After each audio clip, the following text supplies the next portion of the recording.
gonna wash your microphone. So maayong hapon sa atong tanan. I am Dr. Brian Albert Lim. I'm an infectious diseases specialist. Kami sa Cebu, gamay rami. No? Siguro mga 20 rami ka specialista sa infectious disease taking care of all the Cebuanos here in Cebu. Your Holiness, I am, on behalf of our society, we are very grateful and humbled because you gave us the chance to share our knowledge to our people and to the church. Naglisod yun may sulat anang letter kay kaming mga nag-antiman sa mga masakiton. At the highlight of our patients' days is truly going to church. Regardless of the medicine that we give, it is their faith that keeps them going. And when we wrote that, it was very difficult because we know na lisod yun siya, especially na part na sa tuang kinabuhi, no? Lisod. But I would like to borrow the words of my patient no, when I advised her cancer patient, magutsaw niya. She was actually looking forward to attending the Lent services.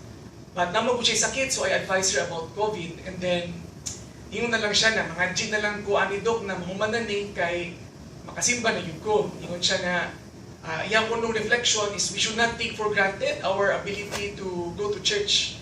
No, kay karon na naitay ani, mo na ni ron, we can appreciate how precious it is to go to church. No? So muna yung reflection which I find very insightful. So kaning virus, importante kayo ang social distancing. Ako ginang i-explain. Kay kaning virus, spread na siya sa droplet. Sabot anong droplet, mustorya ko ani, kaya kong laway, mag-abot na kan up to 3 to 6 feet layo. No? So kung na ako'y COVID, palayo na sir. Kung na ako'y COVID, pwede na siya matakdan. Okay? So maugin na kung for example, na ako'y COVID, unya ang naayon ako, unya wala siya napasa, the virus dies with me. That's how you stop the pandemic. So, this pandemic cannot be stopped by any medicine, but this can be stopped when everyone must work together. Okay, for example, uban na nag-follow instruction, ang uban nag-party-party, naglaag-laag, wala nag-follow social distancing. Ang virus will have the opportunity to transfer and reproduce and transfer again and reproduce. Muna na ato ang kuyawan. Na mga tanaw mga tao, Dok, kanusam ginamuhuman, ikunan, depende ni kung unsa ta kang cooperate sa ato ang gobyerno sa Department of Health. So muna ang prinsipyo sa social distancing. Kami mga doktor, importante kini mga conference, kay mga updates, cancel tanan for the year. Cancel. Siguro miglarga kay we need to be updated. So karon ang mga lectures sa mga estudyante, video. No? Nya usahay na aming exam, online, tagaan ng mga cases, i-analyze, yung feedback, answer, i-ana na lang yun. Kay lisod man, mag-meeting me, tanawa ako ang cellphone, pagmata na ko 300 messages, kitagan kimi Viber groups. Kaya naman, we have to be careful that dili mi ang maging vehicle for the virus. Okay? Muna kung gihangiyo sa tanan, do not be the source of spread in our beloved home. No? Kay, we have to be responsible for each other. Nangatuag yung, the health of our people depends on us, no, on ourselves. No? Second, muna kung naa kay sakit, importante ka ng mild symptoms, ka ng ubo-ubo, ginagmay, ka ng hilantan, ginagmay, ayaw nag-atog ER. Kinanuman, pwede ka matakdan, kay imong immune system very weak. Kung imong na kay ubo, hilantan niya, sore throat niya, kana kung maantos na, dili bitaw siya kanang maluyag yung ka, sa balay lang. When in doubt, you call your doctor first, tawag. Ang local government units na to karon mo, set up na silang mga hotlines para pwede na itawagan ng atong mga kababayan, no? So tawag sa dili adto sa ER.